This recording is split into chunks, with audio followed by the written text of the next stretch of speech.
Welcome back to another episode of Infidelity Tales Lab. We're thankful for your continued viewership. Before we begin, tell us, where in the world are you watching from? We love knowing our global reach. Now, let's dive into today's story. Chapter 1, Foundations. Vincent Russo built his empire from nothing. At 43, he commanded respect in Boston's real estate development world, not through inherited wealth, but through calculated risk and unflinching determination. His father, a construction worker who died on site when Vincent was 15, left him with only one lesson.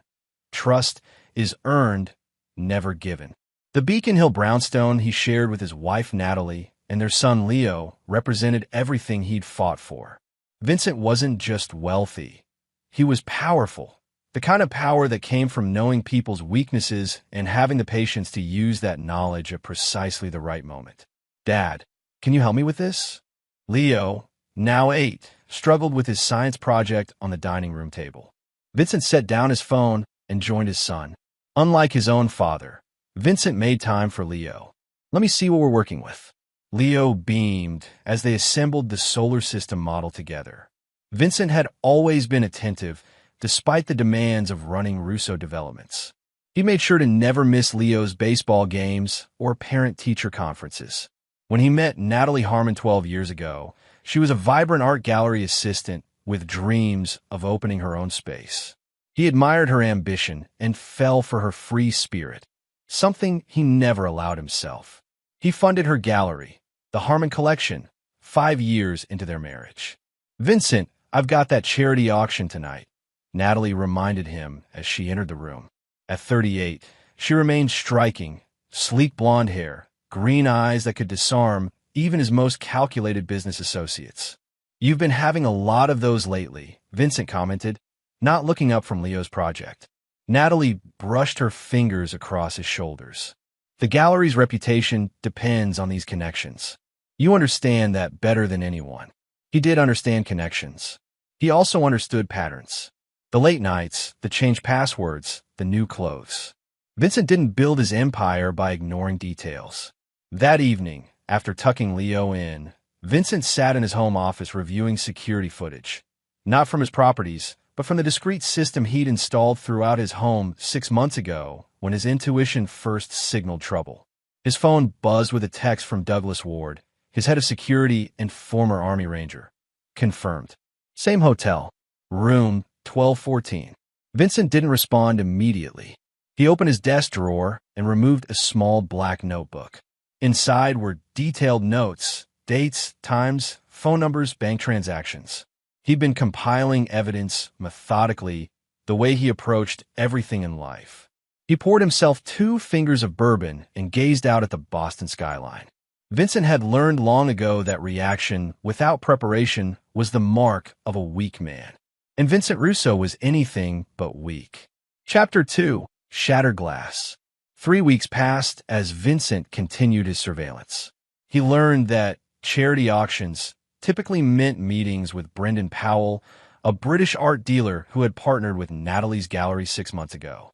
Brendan was everything Vincent wasn't: flamboyant, artistic, with an aristocratic background that opened doors in Boston's old money circles. He'd brought international attention to Natalie's gallery through his connections. And now, he was bringing something else to Vincent's wife. Leo's asking about summer camp options. Vincent mentioned casually over breakfast. "I was thinking the science program at Westridge." Natalie sipped her coffee. "I thought we agreed on the arts camp on Cape Cod. It's more well-rounded." "It's 3 hours away," Vincent replied. "And extremely exclusive for an 8-year-old. He needs to broaden his horizons," Natalie insisted. "Besides, Brendan's nephew attended last year and had an amazing experience. The connections those children make. Brendan seems to be influencing a lot of our family decisions lately." Vincent kept his voice measured. Natalie's eyes narrowed slightly. "He's a business partner with valuable insights. Is that all he is?" Vincent held her gaze. The silence between them stretched taut until Leo bounded into the kitchen, breaking the tension. That evening, Vincent received a report from his private investigator.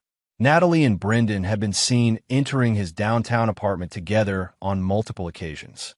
The investigator had also discovered a separate bank account Natalie had opened 3 months ago, with regular transfers occurring. Vincent made his decision. He contacted his lawyer, Miranda Foster, requesting an emergency meeting the following morning. "I need everything prepared within 2 weeks," Vincent instructed Miranda in her downtown office. "Full documentation of assets, custody arrangements, everything. But nothing filed yet." Miranda, who had handled Vincent's business affairs for a decade, nodded. "You're sure about this?" "I have video, financial records, hotel receipts," Vincent replied flatly. "And I want the Prescott Clause activated." Miranda's eyebrows rose. The Prescott Clause was a little-known provision Vincent had inserted into his prenuptial agreement. If infidelity could be proven with evidence gathered by a licensed investigator, certain protected assets would remain untouchable regardless of Massachusetts' equitable distribution laws.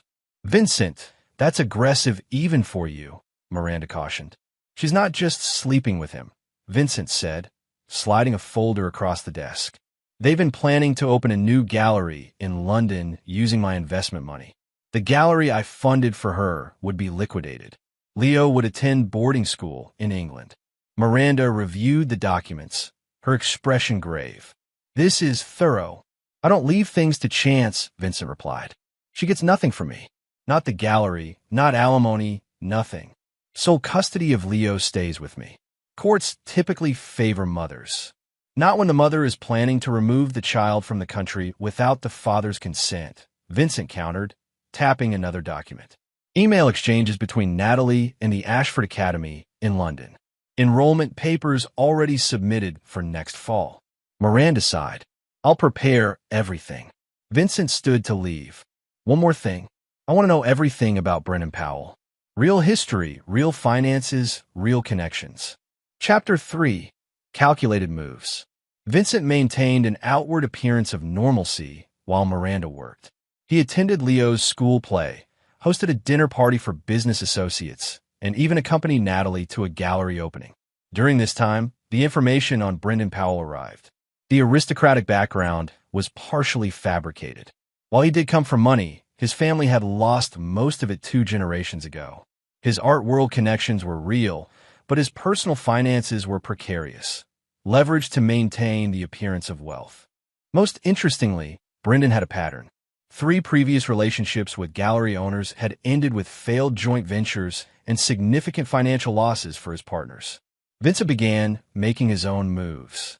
First, he transferred a significant portion of his liquid assets into offshore holdings inaccessible to Massachusetts courts. Next, he quietly purchased the building housing Natalie's gallery through a shell corporation. Finally, he arranged for a board meeting at Westfield Academy, Boston's most prestigious private school, where he pledged a substantial donation for a new science building. 2 days before Vincent planned to confront Natalie, she approached him in his home office. "We need to talk," she said, her expression uncharacteristically vulnerable. Vincent closed his laptop. "I'm listening." "I've been offered an amazing opportunity," she began. "A partnership with a gallery in London. It would mean relocating, at least part-time." "And Leo?" Vincent asked calmly. "There's a wonderful school." "You've already looked into schools?" Vincent's tone remained measured. Natalie nodded, seemingly relieved at his composure. "Ashford Academy. It's perfect for him, Vincent. This move would benefit all of us." "All of us," Vincent repeated. "Or you and Brendan?" The color drained from Natalie's face. "What are you talking about?" Vincent opened his desk drawer and removed the black notebook. June 15th, Ritz-Carlton, room 812. June 23rd, your gallery after hours. July 2nd, his apartment on Marlborough Street. "You've been spying on me?" Natalie's shock transformed into indignation. "I've been protecting my interests," Vincent corrected her. "And Leo's." "It's not what you think." "It never is," Vincent interrupted. "Here's what happens next. You're moving out tonight. The divorce papers are ready. The prenup's Prescott Clause has been activated based on the evidence I've collected." "The Prescott Clause?" Natalie blanched.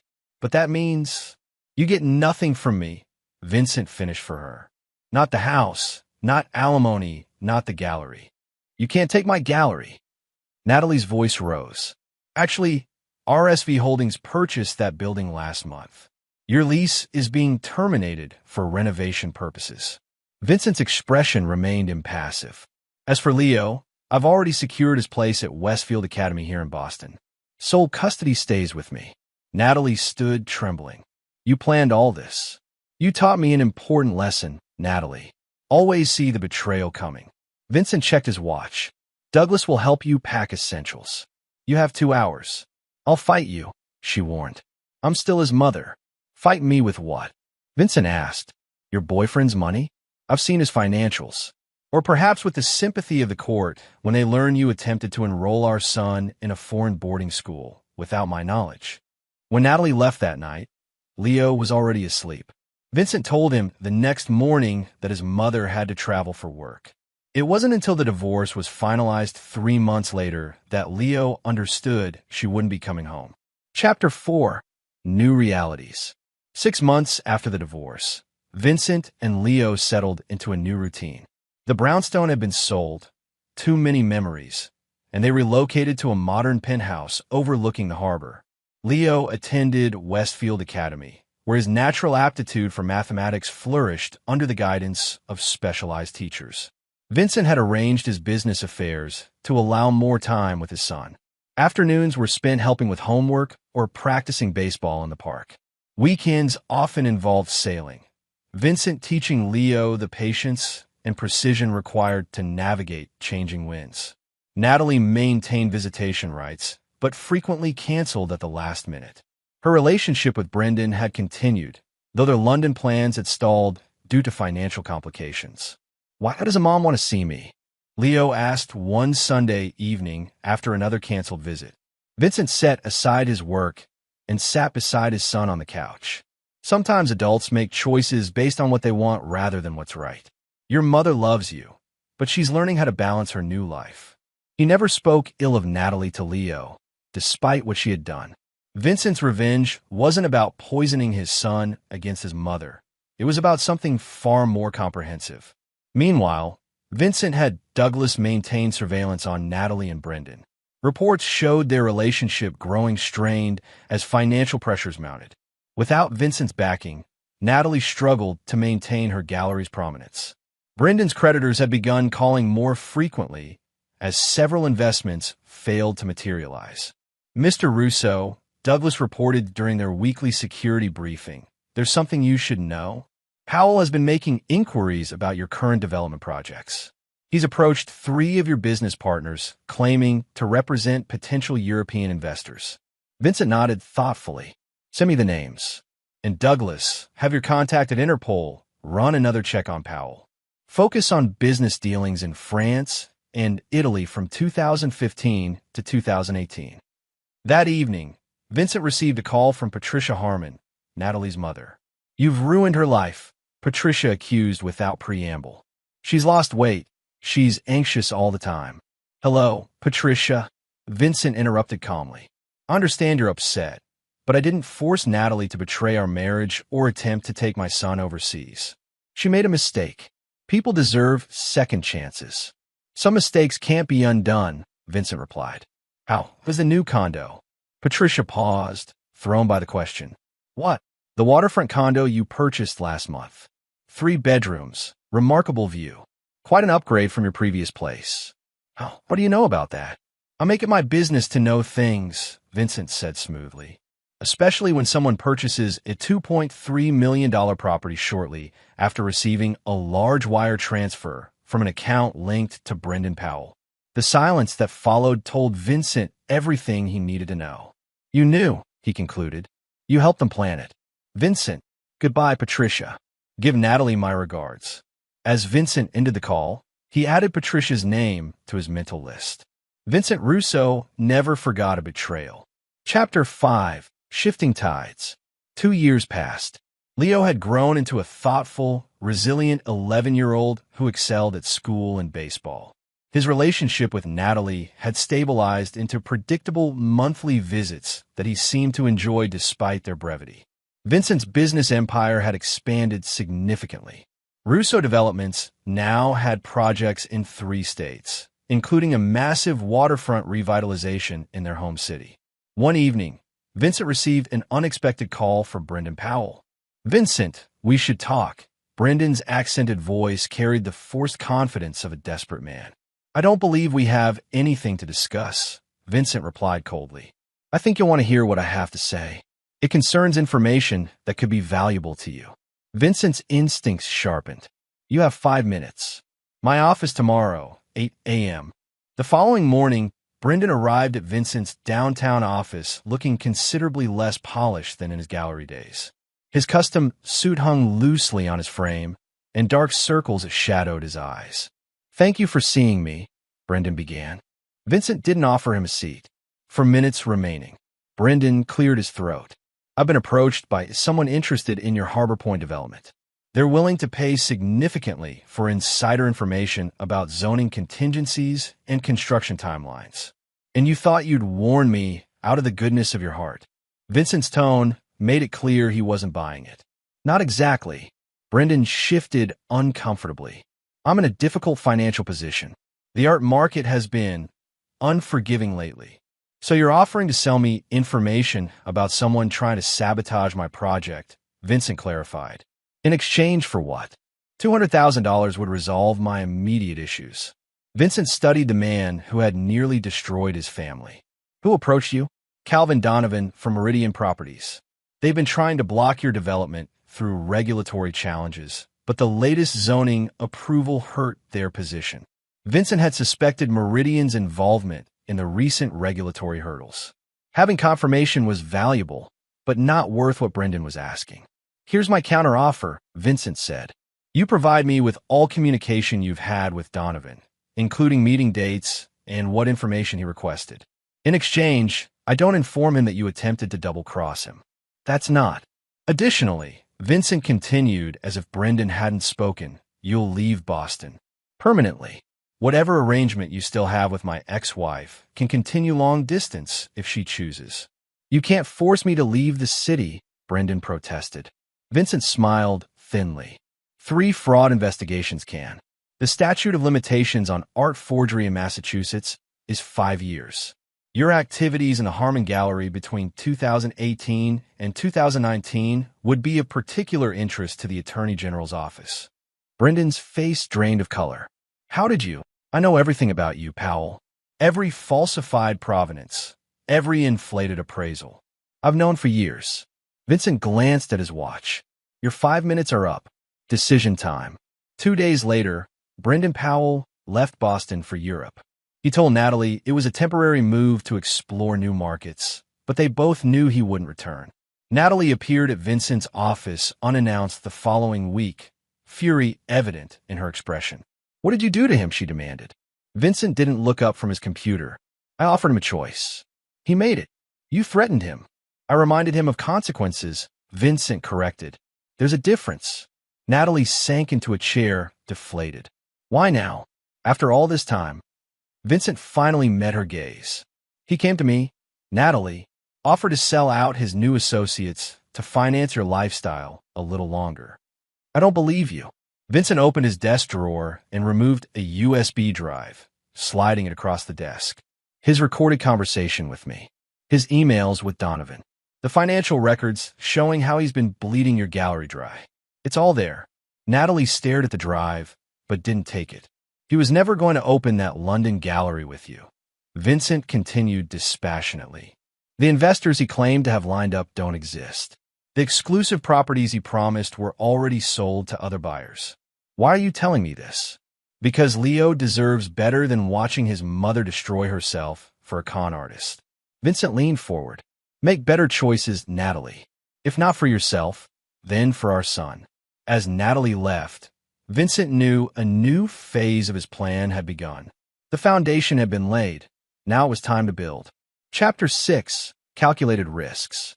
Over the next year, Vincent's surveillance reports on Natalie revealed significant changes. After Brendan's departure, she had focused on rebuilding her gallery's reputation. She secured a new, smaller space and cultivated relationships with emerging local artists rather than chasing international names. More importantly, she became more consistent with Leo, rarely missing scheduled visits and showing genuine interest in his activities. Vincent observed these developments with guarded optimism but remained vigilant. Meanwhile, Vincent's business continued to thrive. The Harbor Point development overcame the regulatory challenges and construction progressed ahead of schedule. Vincent had used the information from Brendan to neutralize Calvin Donovan, exposing his underhanded tactics to Meridian's board of directors. As Leo approached his 12th birthday, Vincent arranged a special celebration. He rented a small yacht for the weekend, inviting Leo's closest friends and, after some consideration, extended an invitation to Natalie. The day before the party, Vincent received an unexpected visitor at his office. "Mr. Russo, there's a Ms. Harmon here to see you," his assistant announced. Vincent assumed it was Natalie, but instead, Patricia Harmon entered his office. The years had not been kind to her, financial stress evident in her appearance. "Patricia," Vincent acknowledged coolly. "What brings you here?" "I've come to ask for your help," she said, her former haughtiness replaced by thinly veiled desperation. "I'm losing my condo." Vincent leaned back in his chair. "The one purchased with Brendan Powell's money? The money meant to finance taking my son away from me." Patricia flinched. "I made a terrible mistake. I believed what Natalie and Brendan told me about you, that you were controlling, that you were stifling her career. And now I know they manipulated me too." Patricia's hands trembled. "Brendan convinced me to invest my retirement savings in art that turned out to be worthless. The condo is in foreclosure."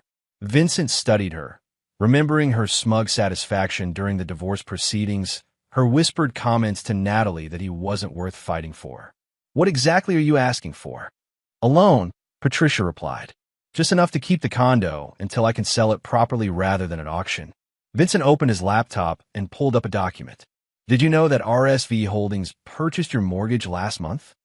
Patricia's eyes widened. "That's your company." "One of them," Vincent confirmed. "I've owned your debt for 28 days. "Why would you do that?" "Because I never leave things to chance, Patricia." Vincent turned the laptop toward her, displaying a contract. "Here's my offer. The mortgage will be restructured with manageable payments, and you'll retain ownership of the condo." Relief washed over Patricia's face.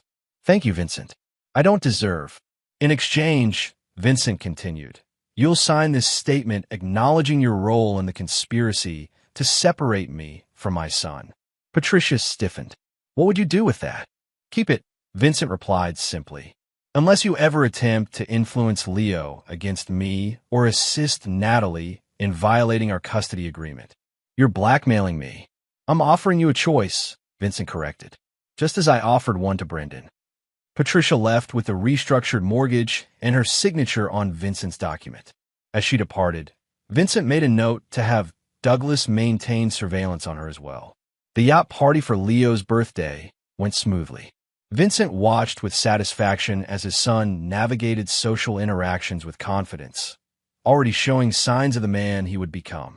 Natalie arrived punctually, bringing a thoughtfully chosen gift, a telescope, recognizing Leo's growing interest in astronomy.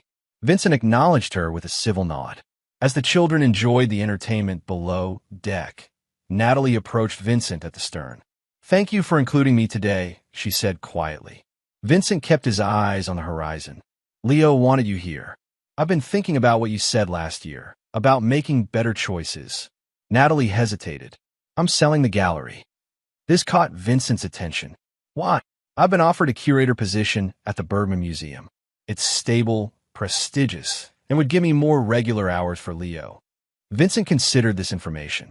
The Bergman was indeed prestigious and conveniently located in Boston. "That sounds reasonable."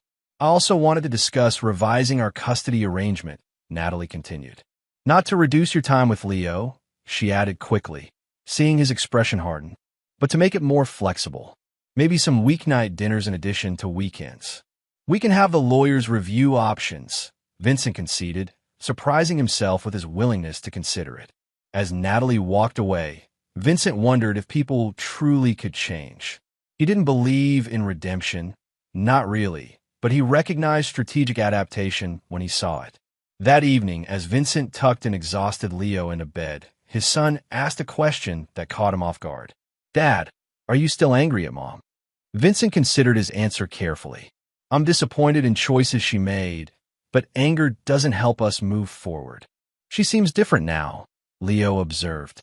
"People can change their behavior when they understand consequences," Vincent replied. "Get some sleep, champion. Big baseball game tomorrow." As he closed Leo's door, Vincent received a text from Douglas. "Powell back in Boston. Meeting with Sullivan tomorrow." Derek Sullivan was a real estate attorney who had represented several of Vincent's competitors. The timing was suspicious, especially with Harbor Point entering its final and most vulnerable phase of development. Vincent's instincts, the same ones that had alerted him to Natalie's betrayal, began to tingle with warning. Something was coming, and he needed to be prepared. Chapter 7: Gathering Storms. The following months brought significant developments. Natalie sold her gallery and began her position at the Bergman Museum. Their revised custody arrangement allowed Leo to spend Tuesday and Thursday evenings with her, which he seemed to enjoy. Vincent remained cautiously optimistic about these changes, but continued monitoring the situation. More concerning was Brendan Powell's return to Boston. Douglas's surveillance revealed regular meetings between Powell and Derek Sullivan, but the content of these meetings remained elusive. Vincent instructed Douglas to increase surveillance and authorize more aggressive information-gathering tactics. "They're planning something related to Harbor Point," Douglas reported after installing listening devices in Sullivan's office. "Powell claims to have documents that could derail the project's completion." Vincent frowned. "What kind of documents?" He wasn't specific, but Sullivan seemed impressed enough to arrange a meeting with Hayden Blackwell. Vincent's eyes narrowed at the name. Blackwell headed the Urban Development Committee that had approved Harbor Point's final permits. If Powell and Sullivan were approaching him, they likely sought to challenge those approvals. "I need to know what Powell has," Vincent instructed, "and where he got it." 3 days later, Vincent received his answer in the form of photographs showing Powell and Natalie's mother, Patricia, meeting at an out-of-the-way restaurant. The surveillance team captured images of Patricia handing Brendan a large envelope. Vincent immediately called Patricia. "We had an agreement," he said when she answered. "Vincent, I can explain. I'll be at your condo in 30 minutes. Vincent cut her off. "Be there." When he arrived, Patricia looked terrified. "He threatened to expose my financial problems to Natalie if I didn't help him," she blurted before Vincent could speak. "What did you give him?" Patricia wrung her hands. "Some old papers from when you and Natalie were married. Things she kept in a box at my house during the divorce." "What kind of papers, Patricia?" Vincent's voice was dangerously calm. "Preliminary designs for Harbor Point. Natalie had them because you worked on the concept at home sometimes. Brendan said they proved you stole the design from another architect." Vincent processed this information. The original Harbor Point concept had indeed been collaborative, created with an architect named Russell Foreman who had later moved to Chicago without pursuing the project. Vincent had substantially modified the designs and properly acquired all rights, but Powell could potentially create problems by misrepresenting the timeline. "Did Natalie know you gave these documents to Powell?" Patricia shook her head emphatically. "No, she doesn't even know he's back in Boston. I didn't tell her because I knew she was trying to make things right with you for Leo's sake." Vincent believed her, which presented both a problem and an opportunity. "Here's what happens now," Vincent said. "You're going to call Powell and tell him you found more documents. Arrange to meet him tomorrow." "And then what?" "Then I'll handle Powell," Vincent replied. "Permanently." The next day, Patricia met Brendan Powell at the designated location, a coffee shop near the waterfront. Vincent watched from his car as Powell accepted another envelope from Patricia, his expression smug. As Powell left the coffee shop, Douglas and 2 other security team members intercepted him, guiding him firmly to a waiting SUV where Vincent sat in the back seat. "Hello, Brendan." Vincent greeted him as the vehicle pulled away. "We need to talk." Powell's smugness evaporated. "I have nothing to say to you, Russo." "That's unfortunate," Vincent replied, "because I have quite a bit to say to you." The SUV drove to an empty warehouse owned by one of Vincent's shell companies. Inside, a single chair stood in the center of the concrete floor. "What is this?" Powell asked, fear creeping into his voice as Douglas guided him to the chair. "This is where you make another choice," Vincent explained, remaining perfectly calm. "You can return all documents you receive from Patricia, cease all communication with Sullivan and Blackwell, and leave Boston today. Or Douglas can explain the alternatives." Douglas placed a hand on Powell's shoulder, applying just enough pressure to communicate the threat. "You're insane," Powell sputtered. "You can't just threaten people like this." Vincent stepped closer. "3 years ago, you conspired with my wife to steal my son and my money. You manipulated her mother into assisting you. When that failed, you returned to try again with these documents." Vincent removed the envelope from Powell's jacket pocket. "Did you really think I wouldn't be prepared?" Powell swallowed hard. "Sullivan already has copies." "I know," Vincent replied. "But without you to testify about their provenance, they're meaningless. And you won't be testifying." "You can't kill me," Powell whispered. "You wouldn't." Vincent actually laughed. "Kill you? That would be messy and unnecessary. No, I'm going to destroy you methodically, starting with the evidence of art fraud I've compiled, then the tax evasion charges, then the outstanding warrants in Italy." Vincent handed Powell a phone. "Call Sullivan. Tell him you're leaving the country on urgent business and can't proceed with the Harbor Point matter." Powell's hands shook as he made the call, delivering the message as instructed. "Good," Vincent said when the call ended. "Now, Douglas will drive you to the airport. Your passport and a one-way ticket to London are waiting. If you ever return to Boston or contact Natalie or Patricia again, all that evidence goes to authorities in 3 countries." As Powell was escorted out, Vincent turned his attention to the next phase of his plan. Chapter 8. The Wedding Day. 6 months passed. Harbor Point was completed on schedule, becoming the crown jewel of Vincent's real estate portfolio. Leo continued to thrive, his relationship with Natalie stabilizing into something that, while not the traditional family Vincent had once envisioned, seemed to benefit their son. Vincent had just returned from a business trip to Chicago, where he had secured Russell Foreman's formal acknowledgement of Vincent's full ownership of the Harbor Point designs, when he received an unexpected invitation. Natalie was getting married.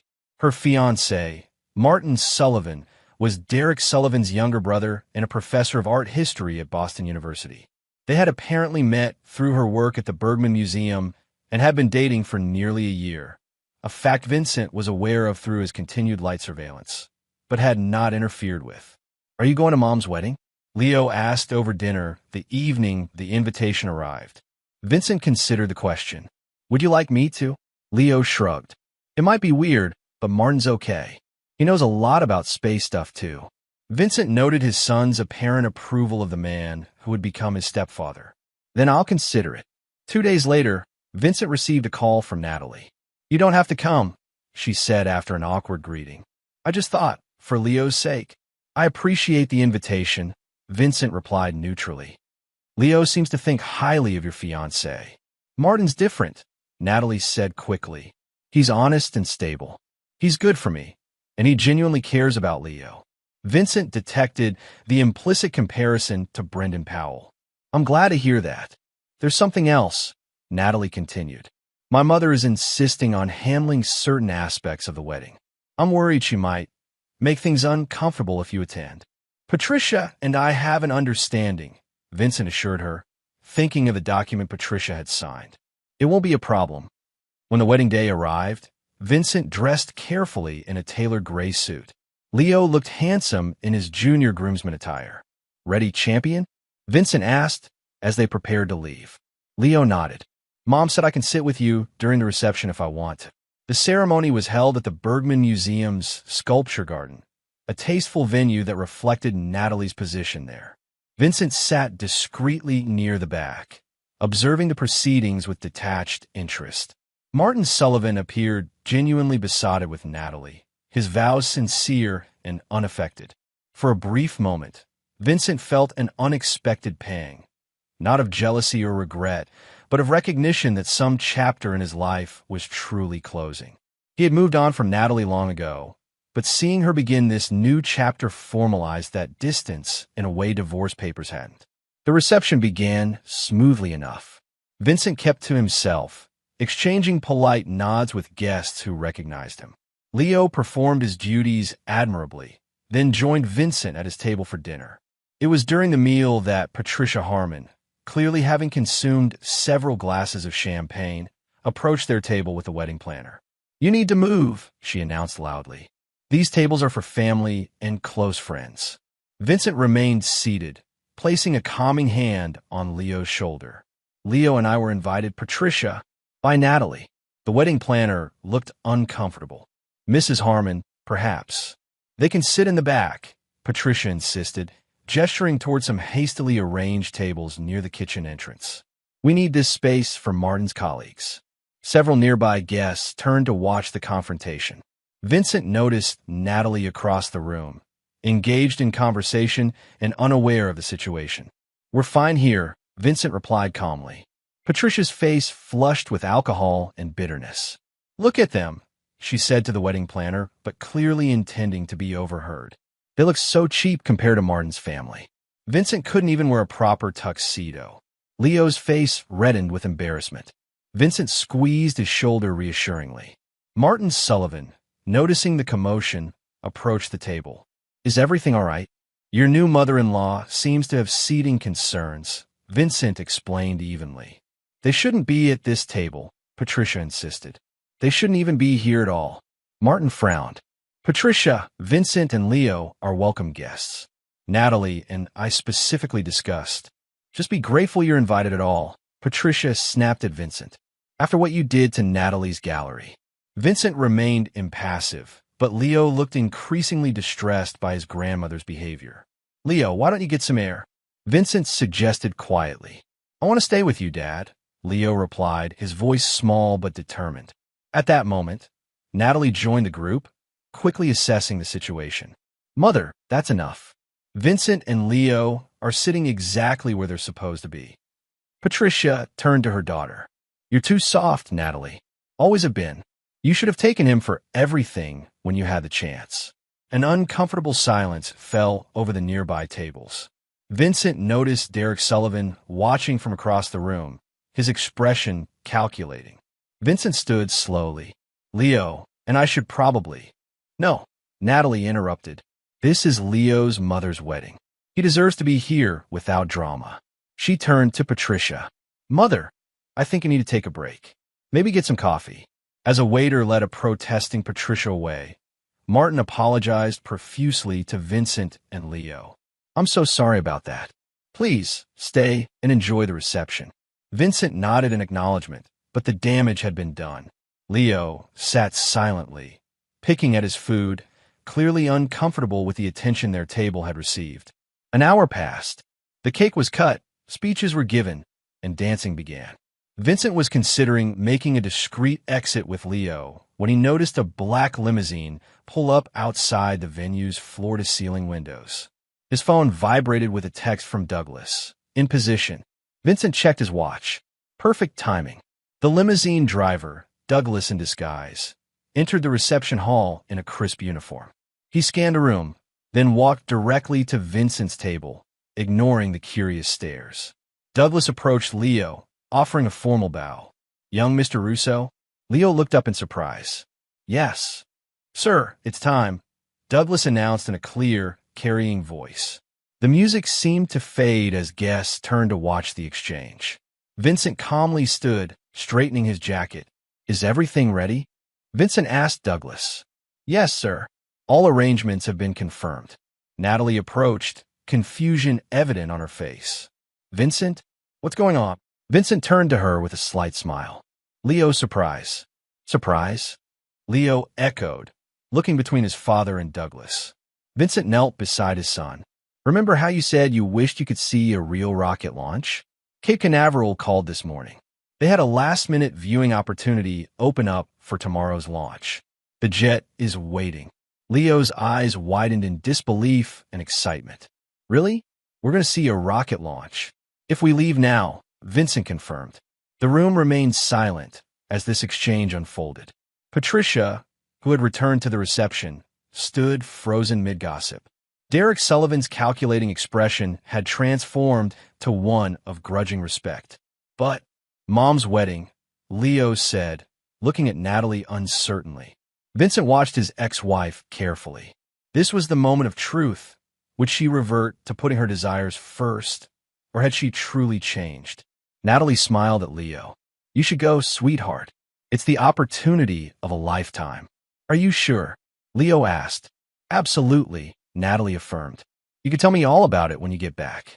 Vincent stood, extending his hand to Martin. Congratulations again. We'll see you both when we return. As Vincent and Leo followed Douglas toward the exit, whispers erupted throughout the room. Patricia's face had turned an alarming shade of red. Derek Sullivan drained his champagne glass with a grimace. Vincent placed his hand on Leo's shoulder as they walked out. The boy practically vibrated with excitement, previous embarrassment forgotten. This was Vincent's true revenge, not just surviving Patricia's attempt to humiliate them, but transforming the moment into a triumph that everyone in that room would remember. As they settled into the limousine, Leo turned to his father. Did you really just find out about the rocket launch today? Vincent smiled. Let's just say I like to be prepared for all possibilities. The limousine pulled away from the curb, leaving behind a reception where Vincent Russo had once again demonstrated that he was not a man to be underestimated or betrayed. Chapter 9. Legacies. 5 years passed. Leo had grown into a confident 17-year-old, excelling academically and as captain of his school's baseball team.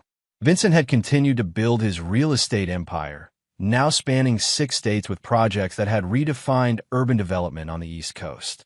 Natalie and Martin's marriage appeared stable. They had a 3-year-old daughter, Emma, whom Leo adored. The custody arrangement had evolved as Leo grew older, allowing him more agency in deciding when to visit each parent. Vincent maintained his vigilance, but had scaled back active surveillance as Natalie consistently demonstrated commitment to Leo's well-being. Patricia Harmon had moved to Florida after selling her condo, maintaining minimal contact with the family. Brendan Powell had never returned to Boston, eventually settling in Berlin, where he maintained a modest gallery far removed from his previous ambitions.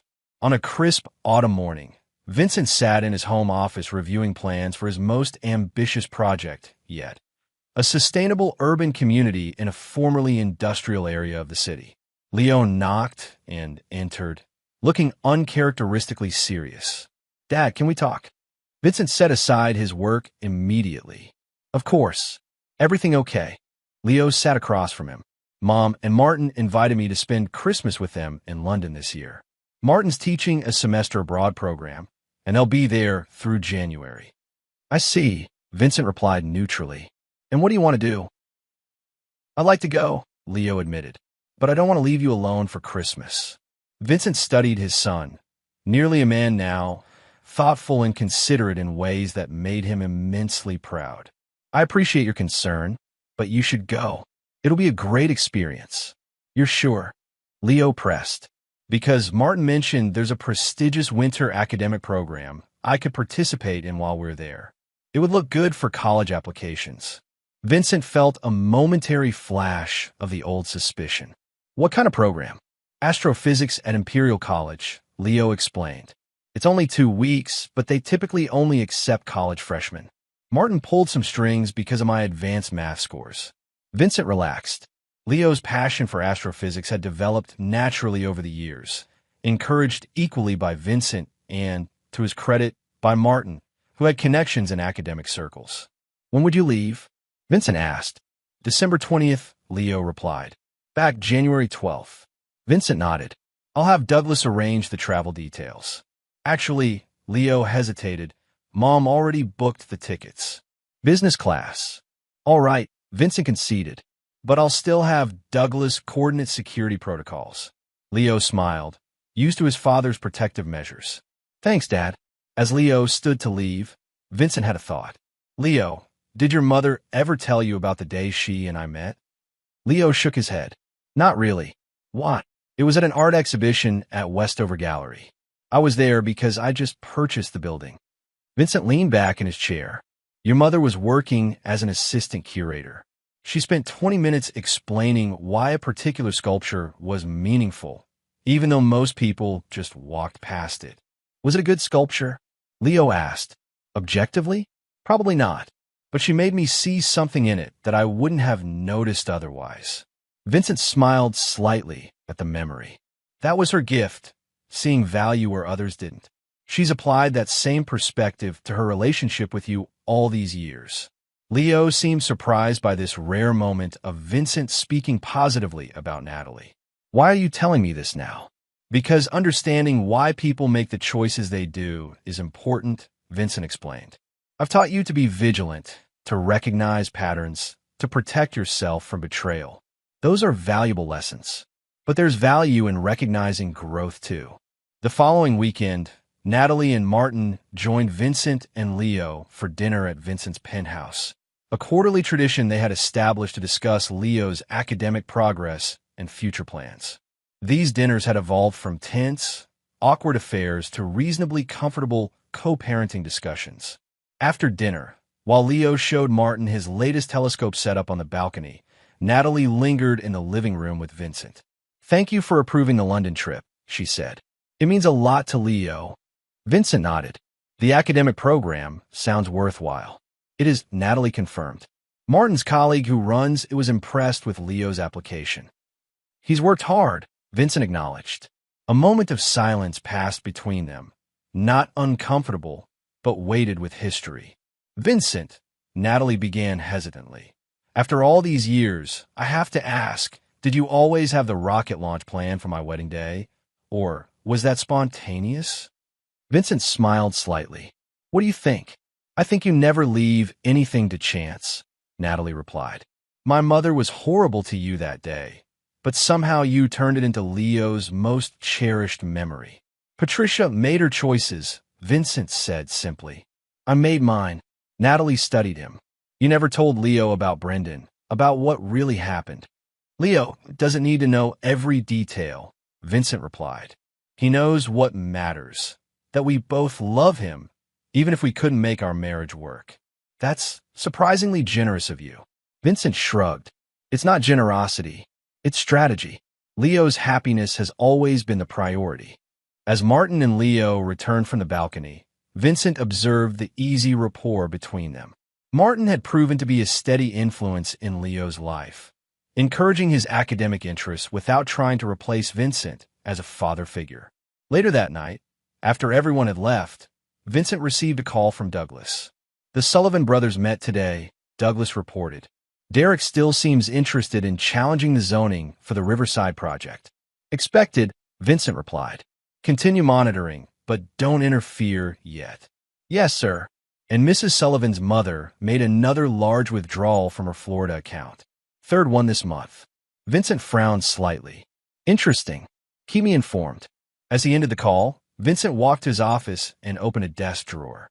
Inside lay a black notebook, newer than the one he'd used to document Natalie's betrayal, but serving the same purpose.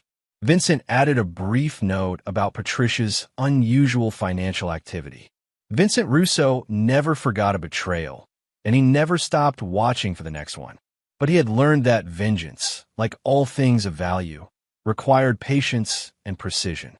Sometimes the greatest revenge wasn't immediate destruction, but calculated restraint, knowing you could strike at any moment, but choosing the perfect time. The Riverside project would proceed regardless of Derek Sullivan's maneuvering. Patricia's financial desperation would eventually lead her back to Boston, where Vincent would be waiting. And Leo would continue to grow into a man who understood both vigilance and compassion, the most valuable legacy Vincent could provide. Vincent closed the notebook and returned it to the drawer.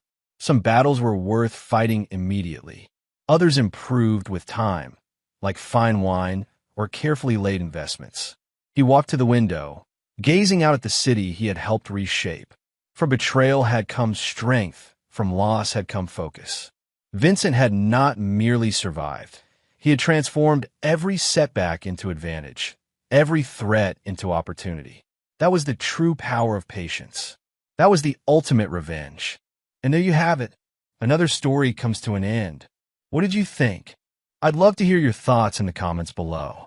If you enjoy this story, consider joining our community by subscribing. It means the world to us. For more stories like this one, check out the recommended videos on screen. And I'll see you there. Welcome back to another story on Infidelity Tales Lab. Before we begin, tell us, where in the world are you watching from? Now, let's dive into today's story. Chapter 1. Midnight Visitors. Malcolm Humphrey was halfway through his nightly glass of bourbon when the pounding on his front door shattered the silence. The grandfather clock in the hallway had just chimed midnight. Malcolm wasn't expecting anyone, especially not at this hour. The desperate knocking continued. Malcolm placed his tumbler down and moved cautiously toward the door, his body tensing with each step.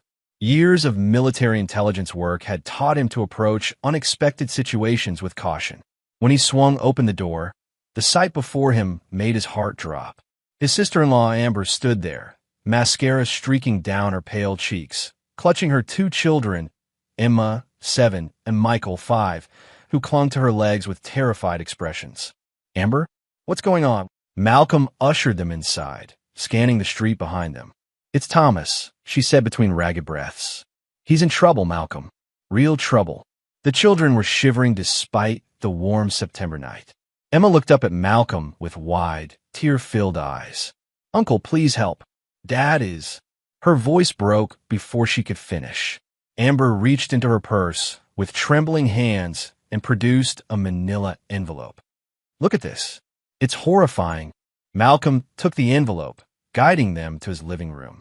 "Let me get the kids some hot chocolate," he said, his voice steady despite the alarm bells ringing in his mind. Thomas had always been the straight arrow of the family, a respected architectural engineer with a perfect life. After settling the children with warm drinks, Malcolm finally opened the envelope while Amber watched anxiously.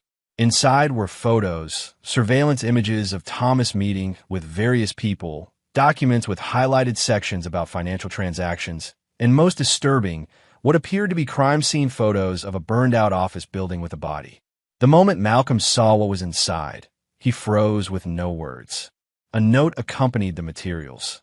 "Your husband has 48 hours to deliver the original files, or his family joins the others. FS." Malcolm recognized those initials immediately. Fernando Sloan, a name from his past he never expected to encounter again. "Where's Thomas now?" Malcolm asked, his mind already shifting into operational mode. "He called me from a burner phone," Amber whispered, glancing at the children who were now distracted by the television Malcolm had turned on. "He said to come to you, that you'd understand what was happening. He said he's hiding somewhere safe for now, but people are looking for him." Her voice cracked. "Malcolm, he said someone killed his entire project team. That building the photos, that was their satellite office." Malcolm's jaw tightened. "Did he mention what files they're looking for?" "Something about geological surveys and property acquisitions. Thomas's firm was contracted to evaluate land for a new development project. He said he discovered something wasn't right with the numbers, with the land itself. The next day, his colleagues started dying." Malcolm stared at the photos again, his mind connecting dots from his past. 5 years ago, he had been working a counterintelligence operation involving money laundering through real estate developments. Fernando Sloan had been a person of interest, a businessman with suspected ties to organized crime who somehow always managed to stay one step ahead of investigators. Malcolm had nearly caught him before political pressure mysteriously shut down the operation. He took early retirement shortly after, disillusioned with the system. "You'll stay here tonight," Malcolm said firmly. "Tomorrow, we figure out our next move." As he prepared the guest bedroom, Malcolm's phone buzzed with a text from an unknown number. "They're watching our house. Hope you're ready to play again." Thomas was alive, and somehow, he knew Malcolm's old enemy had returned. Malcolm looked out his window at the quiet suburban street, seeing it now with new eyes. Somewhere out there, Fernando Sloan's people might already be watching. The game had begun again, but this time, the stakes were his family. He opened his safe and removed his SIG Sauer P226, checking it methodically. Some skills never faded, and neither did some grudges. Chapter 2. Buried Truths. Dawn broke with Malcolm already awake, having slept only a few restless hours. He'd spent most of the night reviewing the contents of the envelope, piecing together the fragments of his brother's discovery. Thomas's architectural firm, Westridge Design, had been contracted 6 months ago to survey land for a massive development project called Horizon Estates. The client was Summit Ventures, a shell company Malcolm quickly confirmed was linked to Sloan Enterprises. Fernando had clearly been busy in the 5 years since Malcolm had left intelligence work. He made a secure call to his former colleague, David Lee, who now worked in the private sector. "I need everything you can find on Horizon Estates and Fernando Sloan's current operations," Malcolm said after explaining the situation. "Jesus, Malcolm. Sloan? That a ghost I never expected to resurface," David replied. "I'll dig into it, but carefully. That man has eyes everywhere." After finishing the call, Malcolm turned to find Amber standing in the doorway, looking slightly more composed after a few hours of sleep. "The kids are still sleeping," she said. "Have you heard from Thomas?" "Not since that text last night," Malcolm replied, gesturing for her to sit. "Amber, I need you to tell me everything about Thomas's behavior over the past few months. When did he start acting differently?" Amber tucked her hair behind her ear, a nervous habit Malcolm recognized. "About 6 weeks ago, he started working late, bringing files home, locking himself in his office. He became paranoid about his laptop, never leaving it unattended." She paused. I thought he might be having an affair." "He wasn't," Malcolm assured her. "He was finding something dangerous." He spread out the documents on the table. "These geological surveys don't match the official reports filed with the county. Thomas discovered that Summit Ventures was falsifying environmental impact data." "But why would that get people killed?" Amber asked. Malcolm pointed to one particular report. "Because the real surveys showed dangerous levels of toxic chemicals in the groundwater and soil. The kind that cause cancer clusters and birth defects. The kind that would cost hundreds of millions to clean up properly." He pulled up a map on his tablet. "Horizon Estates isn't just any development. It's a planned community with schools, parks, and over 3,000 homes. If built as planned, thousands of families would be exposed to these toxins. But the project is worth billions to the developers." Amber's hand flew to her mouth. "Thomas would never let that happen." "Exactly. And I think he gathered enough evidence to not only stop the project, but to link it directly to Fernando Sloan." Malcolm's expression darkened. "Sloan has always operated through proxies and shell companies, making himself untouchable. Thomas may have finally found a connection that could bring him down." The doorbell rang, causing them both to freeze.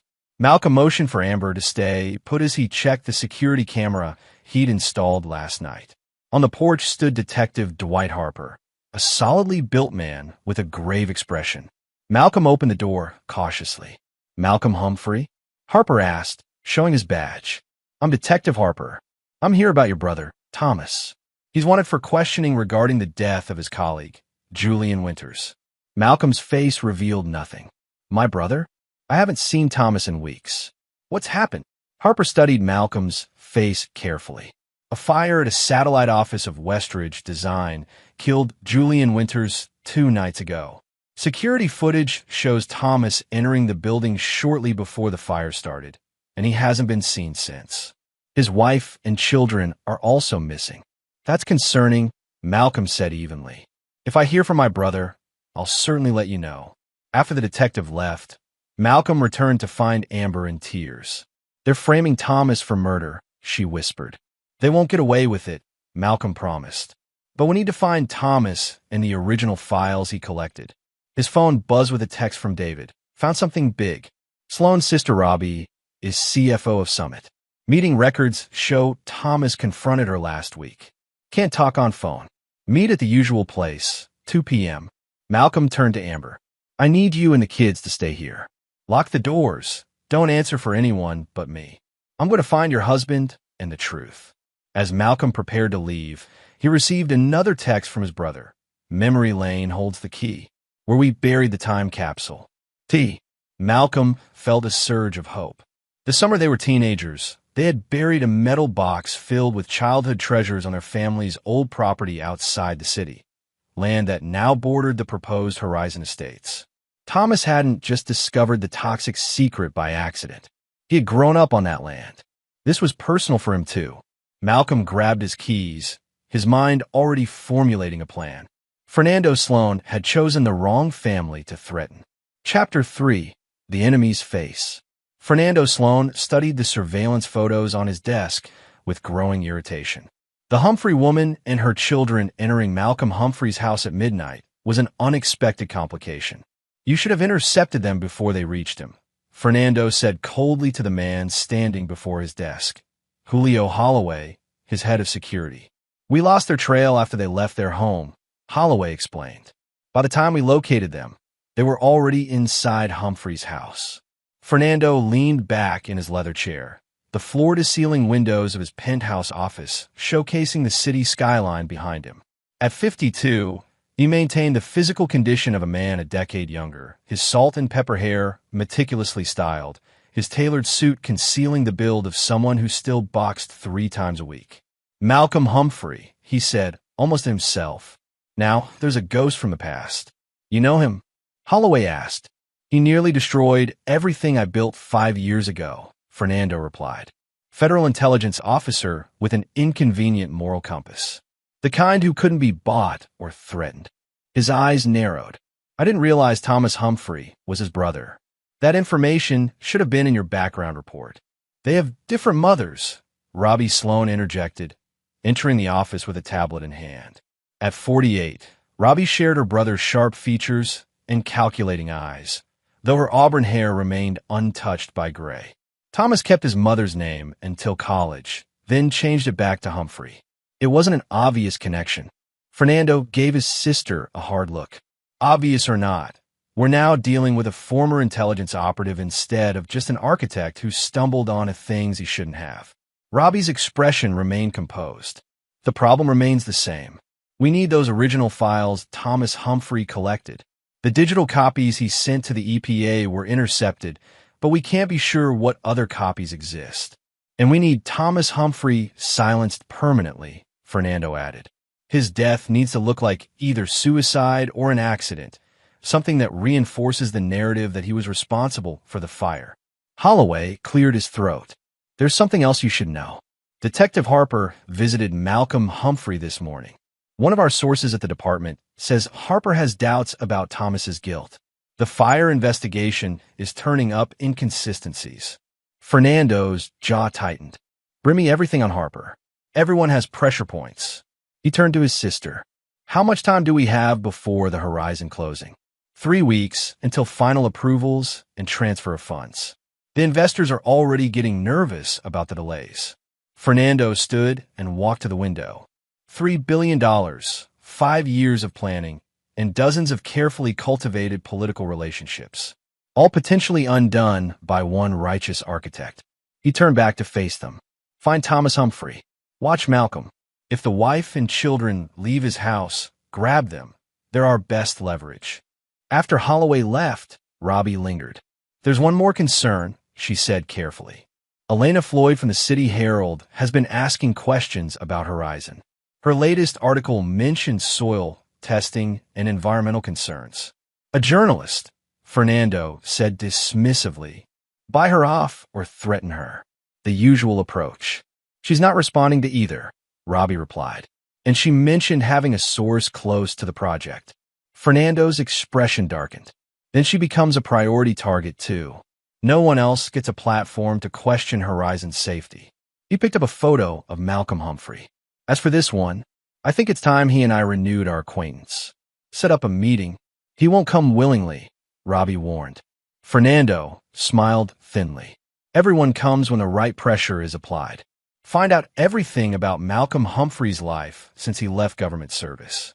Everyone he cares about. Everyone who matters to him. As Robbie turned to leave, Fernando called after her. And Robbie? If Thomas Humphrey contacted his brother, it means he told him everything. Malcolm Humphrey isn't just a complication. He's now our primary threat. In his home office, Fernando opened his safe and removed a file labeled Operation Cerberus, the intelligence operation Malcolm had led 5 years ago.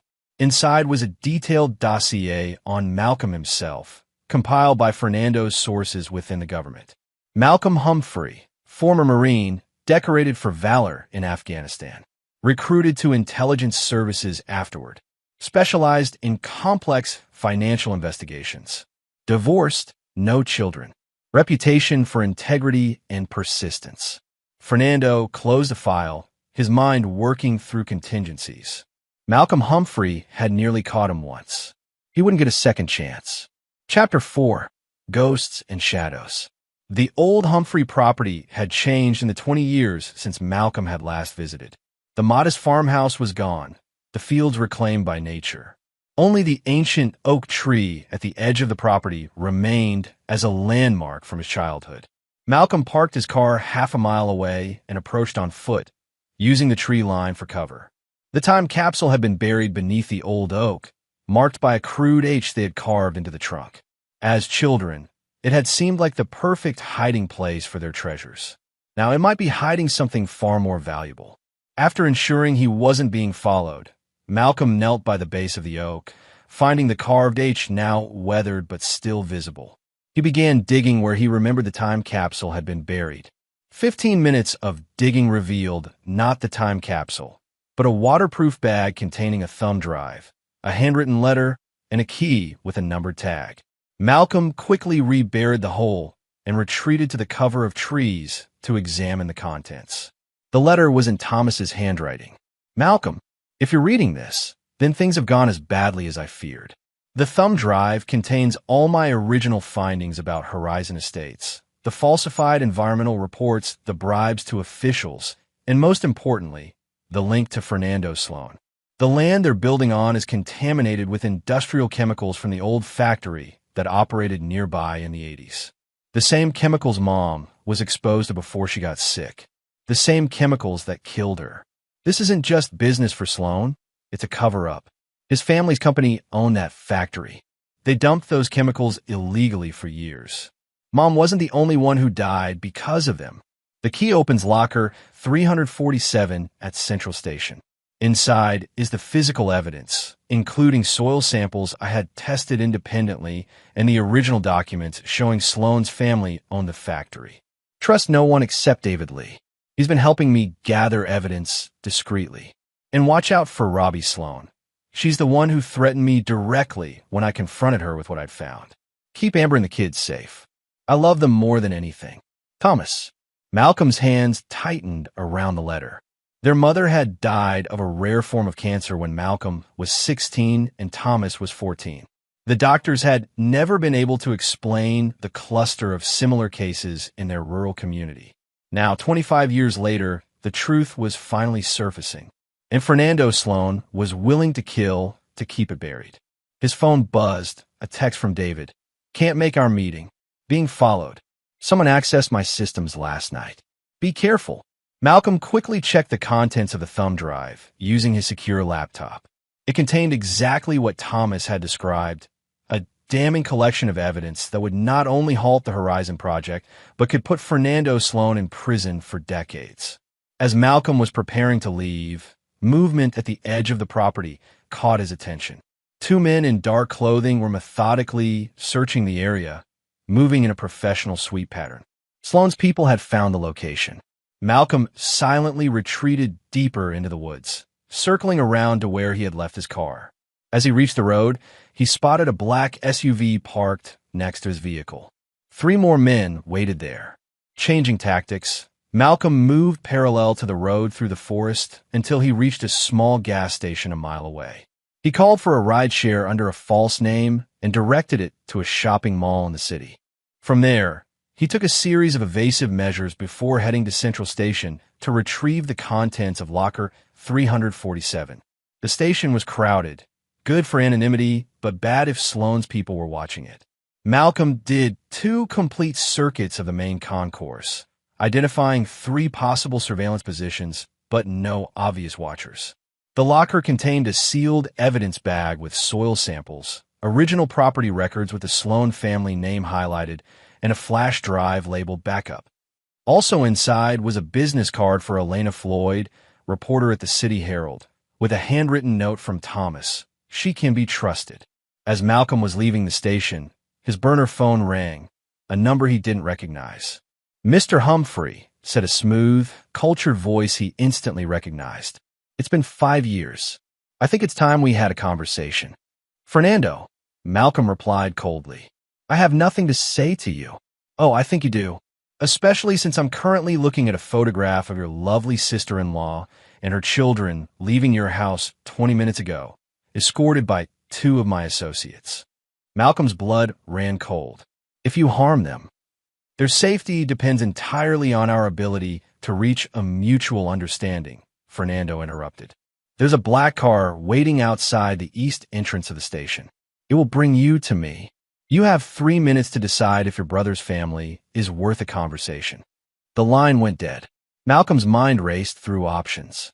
He had the evidence that could destroy Sloan, but Amber and the children were now in danger. He had told them to stay put. They must have left for some reason or been lured out. Malcolm exited through the west entrance instead, circling around to observe the black car Fernando had mentioned. It was there, with a driver watching the east doors intently. 2 more men in suits stood nearby, scanning the crowds. This wasn't just a conversation invitation, it was a trap, but ignoring it would put Amber and the kids at risk. Malcolm made his decision. He found a locker in the station, quickly deposited the evidence he'd collected, and sent a timed message to Detective Harper with the locker information and a brief explanation. Then he approached the black car from behind, sliding into the back seat before the watchers at the entrance could spot him. The driver turned in surprise, reaching for a weapon, but Malcolm already had his SIG pressed against the man's ribs. You're going to take me to Sloan, Malcolm said calmly, but we're going to make one call first. Put your phone on speaker and dial your boss. The driver complied, and Fernando's voice soon filled the car. Is he in custody? Change of plans, Malcolm answered. I'm coming to you, but on my terms. If Amber or the children are harmed in any way, what happens next will make our last encounter look like a friendly disagreement. There was a brief silence before Fernando replied. I see you haven't lost your flair for the dramatic, Malcolm. Very well. My driver will bring you to our meeting point. The Humphrey family will remain unharmed for now. As the car pulled away from the station, Malcolm knew he was walking into the lion's den.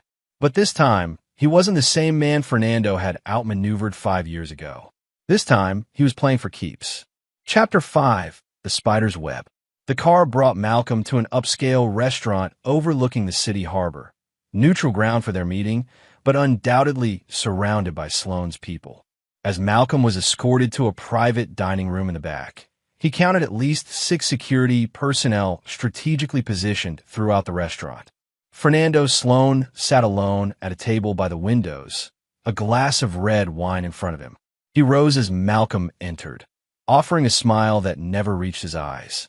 Malcolm, he said, gesturing to the chair opposite him. Please join me. Malcolm remained standing. Where are they? Your brother's family is comfortable, I assure you, Fernando replied. Sit. We have much to discuss. Malcolm took the seat, his eyes never leaving Fernando's face. 5 years ago, you used political connections to shut down my investigation. Now you're threatening my family. You've moved up in the world of criminality. Fernando's smile tightened. And you've moved down in the world, it seems. Private security consulting for mid-sized companies? A man of your talents should have aimed higher. I sleep well at night, Malcolm countered. Can you say the same? Fernando took a sip of his wine. Let's not waste time on philosophical debates about morality. You have something I want, the evidence your brother collected. I have something you want, your brother's family. A simple exchange. And Thomas, your brother made his choice when he decided to become a crusader, Fernando said dismissively. However, I'm not unreasonable. Provide me with all copies of the evidence. Confirm that no other copies exist, and perhaps Thomas can have a new life somewhere far away. With a new identity, of course. Malcolm leaned forward. You're poisoning thousands of people with that development. The same way you poisoned our mother and others in that community. A flicker of surprise crossed Fernando's face. So Thomas figured that out too. Impressive. He shrugged. Ancient history. Legally and practically irrelevant now. Tell that to the families who lost loved ones. Malcolm said, his voice hardening. Tell that to the children who will grow up in houses built on your toxic waste. Spare me the moral outrage, Fernando replied coldly. Business involves difficult decisions. The Horizon Project will revitalize a failing part of the city, create thousands of jobs, and generate billions in economic activity. A few theoretical health concerns decades from now are a reasonable trade-off. Those theoretical concerns have names and faces, Malcolm said. And you're not doing this for economic revitalization. You're doing it to bury the evidence of your past crimes under concrete and houses. Fernando's expression darkened. Enough. Here is my offer. You have 24 hours to deliver all evidence your brother collected. In return, his wife and children go free. You both disappear and never speak of this again. If you refuse or attempt to use the evidence, they die, and you shortly thereafter. He smiled thinly. And unlike last time, I won't rely on political pressure to solve my problem. I've learned that some matters require a more direct approach. Before Malcolm could respond, the door opened and Robbie Sloan entered.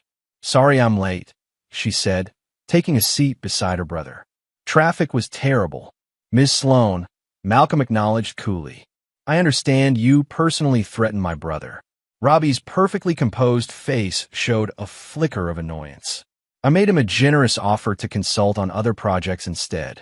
He refused to be reasonable. Because he has integrity, Malcolm replied. A foreign concept in your family. Fernando raised a hand to silence his sister's retort. We're getting off track. Do we have a deal, Malcolm? The evidence for their lives. Malcolm's phone buzzed with a text. He glanced down at it, keeping his expression neutral despite the surge of hope the message gave him. I need proof they're alive and unharmed, Malcolm said. A video call right now. Fernando nodded to Robbie, who made a call. A moment later, she turned her tablet to show Amber and the children in what appeared to be a comfortable room. Amber looked frightened, but unharmed. The children were watching television, apparently unaware of their situation. Malcolm, Amber said when she saw him. What's happening? These people said Thomas is in trouble. Robbie turned the tablet away. Satisfied, Malcolm nodded slowly. I'll need time to collect everything. Thomas had copies in multiple locations. 24 hours, Fernando repeated. And Malcolm? Don't think about going to the authorities. We both know how that ended last time. My influence has only grown since then. As Malcolm stood to leave, Fernando added, one more thing. The reporter, Elena Floyd. Has Thomas been in contact with her? I wouldn't know, Malcolm replied evenly, though the business card in his pocket seemed to burn against his skin. If he has, it would be in everyone's best interest if that line of communication ended permanently, Fernando said, his meaning unmistakable. Outside the restaurant, Malcolm took a circuitous route back to his house, ensuring he wasn't followed.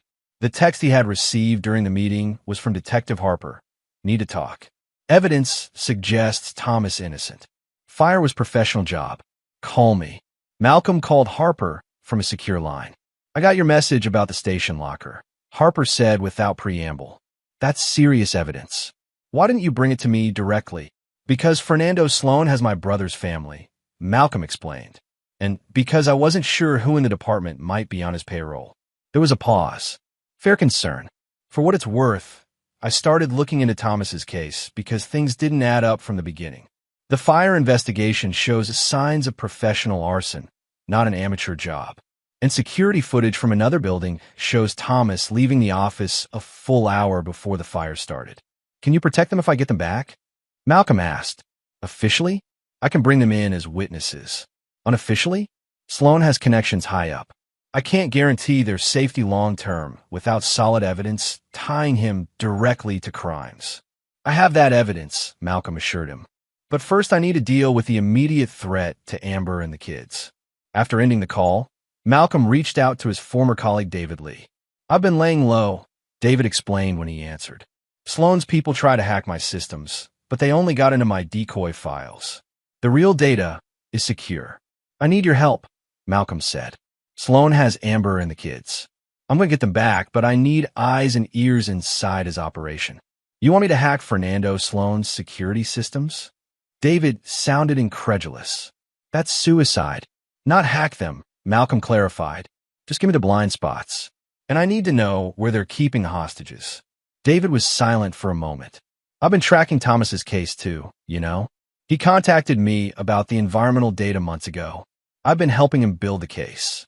I know, Malcolm said. He told me in his letter. Give me a few hours, David finally agreed. But Malcolm? Be careful. Sloan doesn't just have criminals working for him now. He has former military, former intelligence, people with our training. So do I, Malcolm replied. I have you. His next call was to Elena Floyd at the City Herald. Miss Floyd? My name is Malcolm Humphrey. I believe you've been in contact with my brother Thomas about Horizon Estates. There was a cautious pause before she replied, I don't discuss my sources, Mr. Humphrey. Thomas isn't hiding, Malcolm explained. His family has been taken by the people he was investigating. I have the evidence he collected, but I need your help. What kind of help? She asked, her journalistic instincts clearly engaged. The public kind, Malcolm replied. I need a spotlight so bright that Fernando Sloan can't operate in the shadows anymore.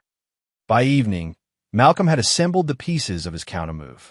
David had located Amber and the children in a lakeside property owned by one of Sloan's shell companies. Elena had agreed to prepare a comprehensive expose on Horizon Estates and the Sloan family's history of environmental crimes, ready to publish on Malcolm's signal. As night fell, Malcolm received another text, this one from Thomas himself. They found my hotel. Moving to backup location. Did you get my package? Malcolm replied, yes. They have A and the kids. Working on a plan. Thomas's response came quickly. Don't trust Harper. He worked security for Sloan before joining the force. Malcolm stared at the message, a chill running through him. The detective who had seemed so helpful, who now had access to the evidence Malcolm had left at the station, had been Sloan's man all along. The game had just become significantly more complicated. Chapter 6, Blood and Betrayal. The rain was relentless as Malcolm sat in his car outside Detective Harper's apartment building. The revelation about Harper's connection to Sloan had forced a complete revision of his plans. Now, instead of working with law enforcement, Malcolm needed to retrieve the evidence he had entrusted to the detective before it disappeared. His phone buzzed with a message from David. Confirmed Harper worked private security for Sloan Enterprises from 2014 to 2019 before joining police. Financial records show continued payments to offshore account. Malcolm had been played expertly. Harper had positioned himself as an ally while gathering intelligence for Sloan. The question now was whether Harper had already turned over the evidence from the station locker or was holding it as leverage for his own purposes. There was only one way to find out. Malcolm approached Harper's apartment building through the service entrance, using the access code David had provided. He made his way to the detective's door and listened carefully. Silence inside. Using the specialized tools from his intelligence days, Malcolm defeated the lock and entered the darkened apartment. A methodical search revealed nothing in the obvious places. No evidence, no files related to Thomas's case. Malcolm was about to check behind the framed photographs when the overhead light suddenly switched on. Looking for something? Harper stood in the bedroom doorway, gun trained on Malcolm's chest. He looked calm, professional, the face of a man who had been in similar situations before. Where is it, Harper? Malcolm asked, not bothering to pretend innocence. The evidence? Safe. Harper gestured with his gun for Malcolm to sit on the couch. You know, when Sloan told me to keep an eye on you, I expected more caution from a former intelligence officer. Malcolm sat, his eyes never leaving Harper. Did you give it to him yet? No. Harper admitted, surprising Malcolm. Sloan doesn't know I have it. Playing both sides? Harper's expression hardened. Playing to win. That evidence is my retirement plan. Sloan will pay a premium to make it disappear permanently. People will die if Horizon Estates goes forward, Malcolm said. My brother is being framed for murder. His family is being held hostage. And you're looking for payday? It's business, Harper replied coldly. Nothing personal. It's personal to me, Malcolm countered. That evidence isn't just about Horizon. It's about what Sloan's family did 25 years ago, the illegal dumping that killed my mother and dozens of others. Something flickered in Harper's eyes, the first hint of doubt. What are you talking about? The land Horizon is being built on is contaminated from Sloan's family's factory. They knew it then, they know it now. They're covering up past crimes by building over the evidence and preparing to poison a new generation. Harper's gun lowered slightly. That wasn't in the files. It's in the soil samples Thomas collected, Malcolm explained, and in the original property records showing Sloan ownership of the factory. The cancer cluster in our community wasn't random. It was the result of their deliberate actions. Harper was silent for a long moment, internal conflict evident in his expression. Finally, he lowered his gun completely. My sister died of a rare cancer 3 years ago, he said quietly. Doctors couldn't explain it. She lived in Riverbrook for just 5 years in the 90s. The same community as my mother, Malcolm confirmed. The same pattern of illness. The same cause.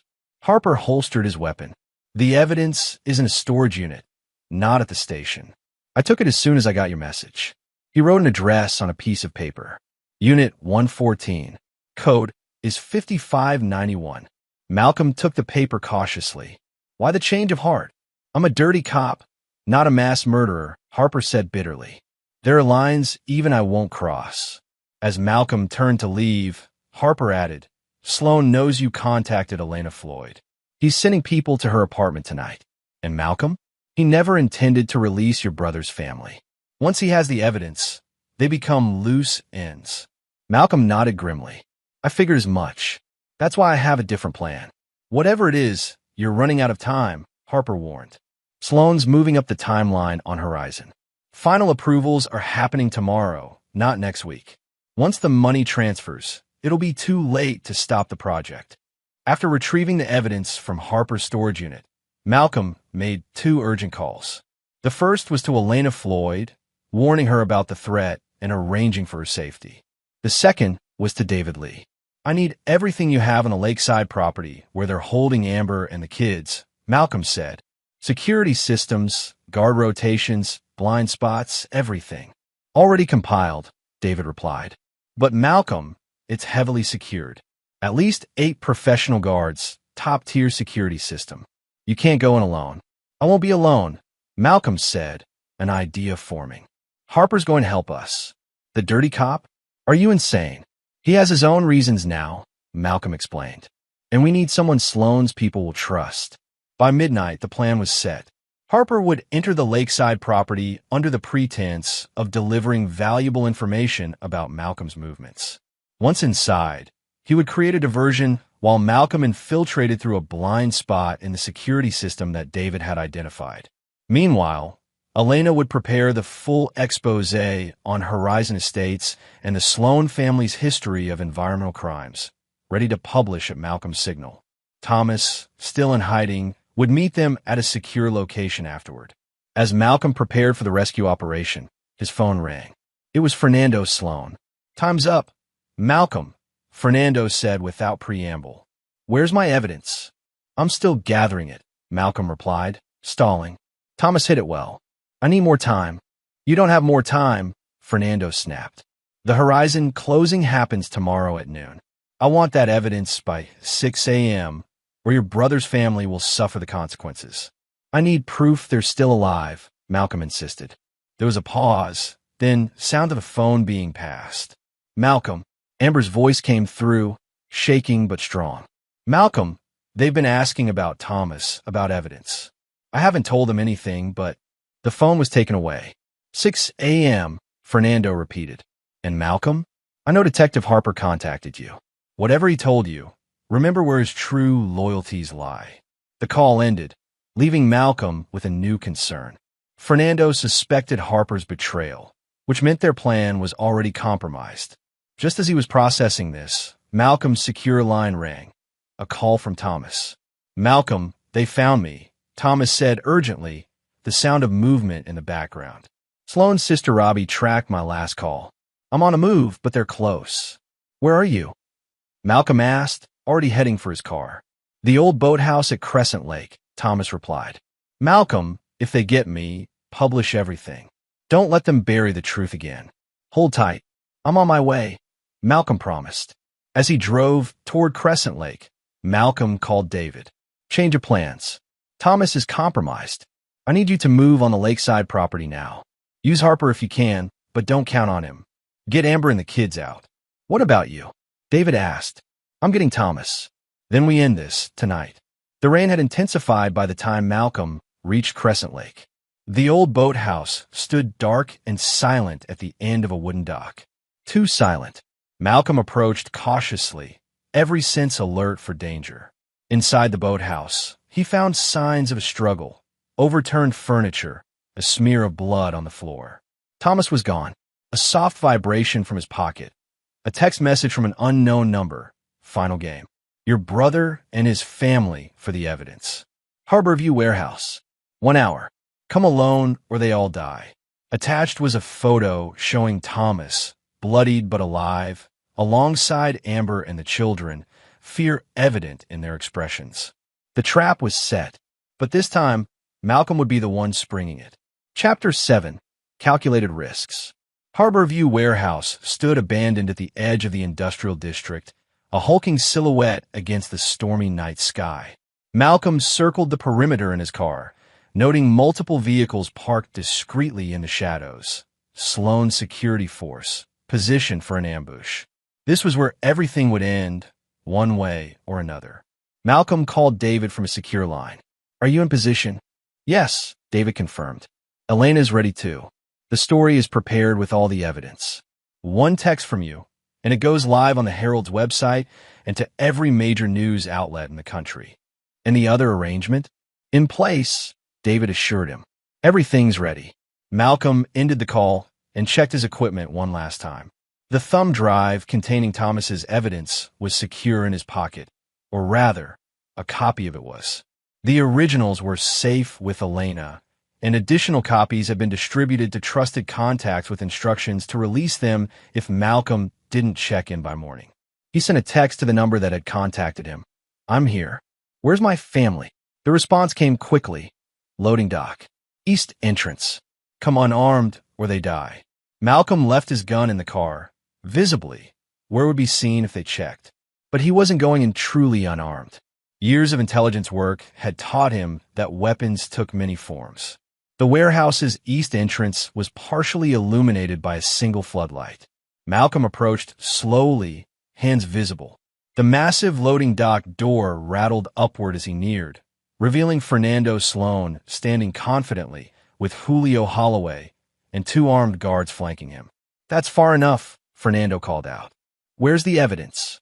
Where's my family? Malcolm countered. Fernando nodded to Holloway, who spoke into a radio. Moments later, Thomas, Amber, and the children were escorted out from the shadows of the warehouse interior. Thomas's face was bruised, and he limped slightly. Amber held the children close, their faces tear-streaked but unharmed. The evidence, Fernando demanded again. Malcolm reached slowly into his pocket and removed the thumb drive. Everything Thomas collected. Original surveys, falsified reports, financial transactions, property records linking your family to the chemical dumping 25 years ago. It's all here. Fernando's expression tightened at the mention of the past crimes. Toss it over. After they're safely away from here, Malcolm insisted. Fernando laughed coldly. You're not in a position to negotiate, Malcolm. You came alone, unarmed, into my territory. My men surround this building. Not entirely alone, Malcolm replied calmly. And surrounded isn't always a disadvantage. He nodded toward the warehouse roof, where the red of a laser sight suddenly appeared on Fernando's chest. Then another on Holloway's forehead. Fernando's guards tensed, looking frantically for the source. Detective Harper sends his regards, Malcolm continued. Turns out he has limits to what he'll do for money. And David, Lee has been quite busy with your security systems. Did you know your own cameras are now streaming to the police department and FBI? It was a bluff, partially. Harper was indeed positioned on a neighboring building with a rifle, but more for show than action. The cameras, however, were very real, thanks to David's hacking skills. Fernando's confident demeanor faltered slightly. You're stalling. The evidence, now or they die right here. I have a counter-proposal, Malcolm said. Release them, and the evidence stays between us. Try to harm them, and not only will you fail, but Elena Floyd publishes everything within 5 minutes. Your name, your company, your family's history of environmental crimes.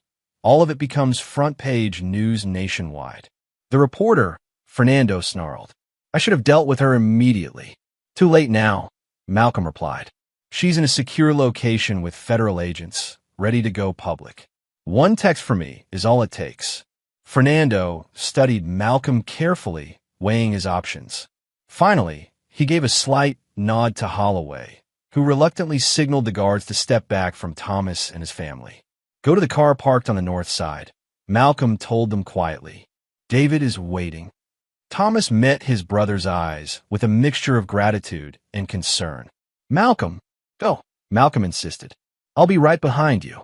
As Thomas led his family away, Fernando's expression darkened. You've lost, Malcolm. Even if they escape tonight, I'll find them eventually. The Horizon Project will proceed. The evidence will be buried, literally and figuratively. That's where you're wrong, Malcolm replied. The closing won't happen tomorrow. What are you talking about? Fernando demanded. While you were focused on Thomas and me, Elena was investigating your investors. 3 of your major funding partners have withdrawn their support in the last hour, after receiving advance copies of tomorrow's expose. The Horizon Project is already dead. Fury contorted Fernando's features. You're lying. Malcolm held up his phone, showing an email from one of Horizon's investment banks announcing their withdrawal from the project pending investigation of environmental concerns. It's over, Fernando, Malcolm said. The question now is whether you face the consequences quietly or add kidnapping and attempted murder to your charges. Fernando's hand moved toward his jacket, but Malcolm was faster. The small ceramic blade concealed in his sleeve dropped into his palm, and he lunged forward, pressing it against Fernando's throat before the guards could react. Tell them to stand down, Malcolm ordered quietly. Fernando hesitated, then gave a slight nod to Holloway. Stand down. No one moves. Now we're going to walk outside together, Malcolm continued. Your men will stay here. Any attempt to follow, and Elena publishes everything immediately. Slowly, Malcolm backed toward the exit, keeping Fernando in front of him as a shield. As they reached the doorway, a vehicle screeched to a halt outside. Not David's car, but a black SUV with tinted windows. The door flew open, and Robbie Sloan emerged, a gun already raised. Let him go, she demanded. Robbie, don't, Fernando warned, but his sister's expression was resolute. The project is everything, she said coldly. We've worked too hard to let it fail now. What happened next occurred in a blur of motion. Robbie fired just as Malcolm pushed Fernando aside. The bullet grazed Malcolm's shoulder instead of finding its intended target. Malcolm rolled behind a concrete barrier as Fernando shouted at his sister. What are you doing? What you never had the courage to do, Robbie replied, turning her gun toward her brother. Solve the problem permanently. Before she could fire again, a shot rang out from the darkness, striking Robbie in the arm. She dropped the gun, crying out in pain. Detective Harper emerged from the shadows, his service weapon trained on the Sloans. Police. Nobody move. Sirens wailed in the distance, growing closer. Malcolm's plan had worked. David had alerted the authorities with precise timing, ensuring they arrived only after Thomas and his family were safely away. Fernando looked at Malcolm with a mixture of hatred and grudging respect. This isn't over. Actually, it is, Malcolm replied. Check your phone. Fernando reached for his phone, finding a breaking news alert from the City Herald. Exclusive. Horizon Estates built on toxic land. Developer Sloan enterprises linked to historic chemical dumping and cover-up. Elena had published everything. As police cars surrounded the warehouse and officers moved in to arrest Fernando, Robbie, and their men, Malcolm slipped away in the confusion. His part in this drama was done. Now it was time for justice to take its course. Chapter 8. Truth and Consequences. 3 days later, Malcolm sat in a hospital waiting room while Thomas underwent surgery to repair the damage from his beatings at Sloan's hands. Amber sat beside him, the children asleep across chairs nearby, exhausted from their ordeal. The doctors say he'll recover completely, Amber said quietly. Physically at least. I don't know how long the other healing will take. Thomas is strong, Malcolm assured her. Stronger than I ever gave him credit for. Amber nodded, her eyes filling with tears. He kept saying he had to do the right thing, even when it got dangerous. He said he couldn't let what happened to your mother happen to other families. She looked up at Malcolm. He never told me about her, about how she really died. We didn't talk about it much, Malcolm admitted. It was easier to accept it as a random tragedy than to face the possibility that it was preventable, that someone was responsible. And now everyone knows the truth, Amber said, gesturing to the television in the corner, which was showing continuous coverage of the Sloan scandal. Elena Floyd's expose had ignited a firestorm.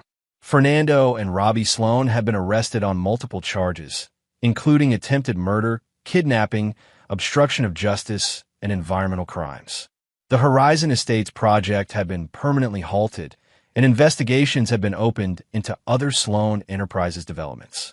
Most significantly, the historic chemical dumping had been confirmed by independent testing. Families who had lost loved ones to the cancer cluster, including Malcolm and Thomas's mother, would finally see justice after 25 years. Detective Harper had been placed on administrative leave pending investigation of his connections to Sloan, but his actions in the final confrontation would likely mitigate the consequences he faced. David Lee had returned to his normal life, though he remained vigilant for any potential retaliation from Sloan associates still at large. Malcolm's phone buzzed with a text from Elena. Press conference at City Hall in an hour. DA announcing additional charges against Sloan family. Historic case being reopened. You should be there. Malcolm showed the message to Amber, who smiled through her tears. Go. Thomas would want you to see this through to the end. At City Hall, reporters crowded the steps as the district attorney outlined the extensive charges against Fernando and Robbie Sloan. Elena spotted Malcolm in the crowd and made her way to him. The hero of the hour, she said with a smile. Though you've been remarkably absent from the official narrative. I prefer it that way, Malcolm replied. This was never about me. No, it was about justice, Elena agreed. And about family. She hesitated, then added, There's something you should know. The investigation into the original chemical dumping has uncovered documents showing that your mother wasn't just a victim. She was a whistleblower. Malcolm stared at her. What? Elena nodded. She worked as an administrative assistant at the factory for a short time. According to records just uncovered, she filed a confidential complaint with the EPA about irregular disposal practices. 2 weeks later, she was fired. 3 years later, she was diagnosed with the cancer that eventually killed her. Malcolm felt as though the ground had shifted beneath him. All these years, he had never known that his mother had tried to stop the very crimes that eventually took her life. The Sloan family knew, Elena continued gently. That's why they were so determined to prevent any investigation into the land. It wasn't just about avoiding cleanup costs or litigation from current victims. It was about hiding a 25-year-old murder. Murder, Malcolm repeated, the word feeling both foreign and exactly right. The EPA is reopening the original case file, Elena explained. Your mother's complaint was apparently buried by someone inside the agency, someone the Sloans paid off. That person is still alive and will likely face charges now, too. As the press conference concluded, Malcolm's phone rang, a secure line he recognized as David's. Turn on the financial news, David said without preamble. Malcolm borrowed Elena's tablet and pulled up a business news channel. The headline scrolled across the bottom of the screen. Sloan Enterprises stock in freefall. Board announces emergency restructuring. It gets better, David continued. Remember those offshore accounts I was tracking? I found the source of the funds. It wasn't just Fernando making the decisions. The entire Sloan family board was complicit, including their father, Warren Sloan, the CEO during the original dumping period. He's still alive? Malcolm asked, surprised. Very much so, and very much about to be indicted, according to my sources. The FBI raided his estate this morning. After ending the call, Malcolm stood silently watching the reporters disperse. Elena touched his arm gently. What will you do now, she asked. Malcolm considered the question. 4 or 5 years, He had lived with the bitter taste of failure after Fernando Sloan escaped justice the first time. Now, with that chapter finally closing, he found himself facing an unexpected future. "I'm going to help Thomas and his family rebuild," he said finally. And then, "I'm not sure. There are other families out there facing injustices they can't fight alone." Elena smiled. "Sounds like you might have found your calling."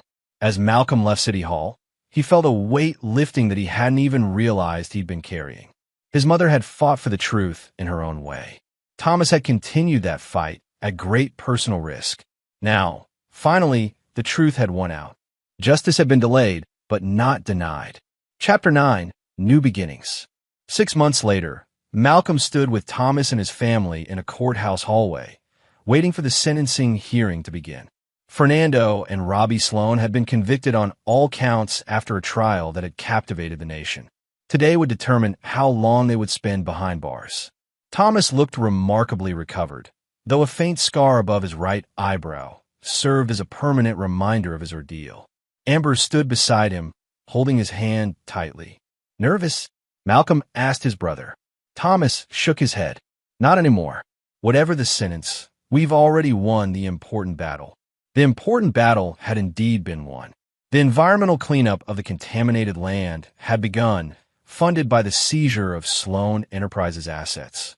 The families affected by the cancer cluster had filed a class action lawsuit that had been settled for hundreds of millions of dollars. And perhaps most significantly, a memorial had been established to honor those who had died as a result of the chemical dumping, including Caroline Humphrey, Malcolm, and Thomas's mother. Warren Sloan, the family patriarch, had been indicted for his role in the original environmental crimes and the subsequent cover-up. At 82, he would likely spend his remaining years in prison. The corrupt EPA official who had buried Caroline Humphrey's complaint had also been prosecuted, closing the final loop in a 25-year saga of corruption and injustice. The courthouse doors opened, and Elena Floyd emerged with a satisfied expression. "They're ready for the victim impact statements," she told them. "It's packed in there. Every family affected by the cancer cluster has someone present." Thomas straightened his tie and looked at Malcolm. "Ready." Inside the courtroom, Fernando and Robbie Sloan sat at the defendant's table, their expensive suits replaced by prison attire, their once confident demeanors diminished by months of incarceration. Fernando's eyes met Malcolm's briefly, a flicker of the old hatred still visible, but now impotent. When Thomas was called to speak, he approached the podium with steady steps. His voice was clear and strong as he recounted not just his own ordeal, but the larger impact of the Sloan family's crimes. 25 years ago, my mother tried to stop this family from poisoning our community, he said. She lost her job for speaking up. Later, she lost her life because of the chemicals they dumped. She never got to see her sons grow up, never got to meet her grandchildren. Thomas paused, gathering himself. When I discovered that the same family was preparing to build homes on that contaminated land, to profit from their crimes while risking a new generation of victims, I couldn't stay silent. My mother's courage demanded no less of me. From the gallery, Malcolm watched his brother with fierce pride. Thomas had risked everything for the truth. He had faced threats, beatings, and the endangerment of his family. Yet here he stood, unbroken. When the judge announced the sentences, 30 years for Fernando, 25 for Robbie, with no possibility of parole, a collective exhalation seemed to pass through the courtroom. Justice, so long delayed, had finally been delivered. Outside the courthouse, reporters clamored for statements. Thomas spoke briefly, thanking those who had supported his family during the ordeal. When they turned to Malcolm, he shook his head. "This isn't my story," he said simply. "It belongs to the victims and their families." Later that evening, the extended family gathered at Thomas and Amber's new home, purchased with part of the settlement funds in a quiet neighborhood far from their previous residence. The children played in the backyard, their traumatic experience gradually fading into memory as children's resilience worked its healing magic. David Lee raised his glass in a toast. "To Caroline Humphrey," he said, "a whistleblower before her time." "To Mom," Thomas agreed, his eyes meeting Malcolm's across the table. After dinner, Thomas pulled Malcolm aside, leading him to his home office where a framed photograph of their mother now held a place of honor on the wall. "I've been thinking about what comes next," Thomas said. "The settlement money, it's more than we need. I want to use it to start a foundation for environmental whistleblowers and their families. People who risk everything to expose the truth. Caroline's legacy," Malcolm suggested. Thomas smiled. "Exactly. I want you to help run it. Your intelligence background, your investigative skills, we could actually make a difference for people facing what Mom faced." "What we faced?" Malcolm considered the offer. His security consulting business had thrived in the wake of the Sloan case, with companies eager to hire someone with his newly public track record of integrity and effectiveness. But Thomas's proposal offered something more meaningful. "I'm in," Malcolm decided. "But we'll need help." "Already thought of that," Thomas replied with a grin. "Elena's on board to handle media and public awareness. And David's agreed to manage our digital security." Malcolm glanced at the photo of their mother. "She'd be proud of you, you know." "Of both of us," Thomas corrected. "You're the one who rescued my family, brought down the Sloans, and made all this possible." Malcolm shook his head. "We did it together. That's how it was always supposed to be." As they rejoined the others, Malcolm felt a sense of completion that had eluded him for 25 years. The wounds of the past hadn't just been bandaged, they had been properly healed. The truth had finally come to light, and with it, the possibility